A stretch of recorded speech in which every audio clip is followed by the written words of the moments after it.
saan may isang hostage-taking drama na nagaganap. Teka, miss ha? Sandali lang. Vivian, let's start from the beginning. Isipin mo ang sarili mo, ang pangarap mo, yung pagre-reporting mo.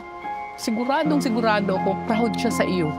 Tingin mo sumikat ang tatay mo dahil komportable siya? Brilliance is never comfortable, sweetheart. Palagi kang binabangungot, hindi ba?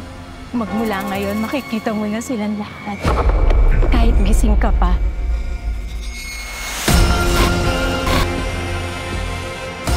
Ano ka nangyayari sa'yo?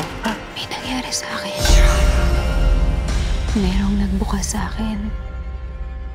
Nakakakita na ako ng multo. Dahil sa punyetang bracelet na yan.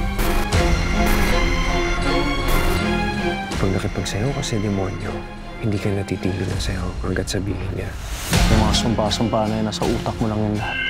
Ginagawa ko yun ng lahat ng to para ibunyag ang katotohanan. Nausog ako, nasumpa ako, di ba?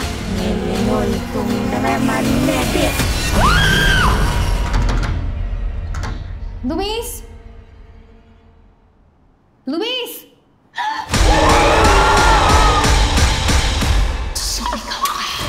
Wala akong kasalanan! Hindi ako pumatay sa kanila! Lumaban ka nga! Hindi yan yung Ma'am Vivian na nakilala ko. Akala niyo ba bakit mahirap kami ay titiklop kami?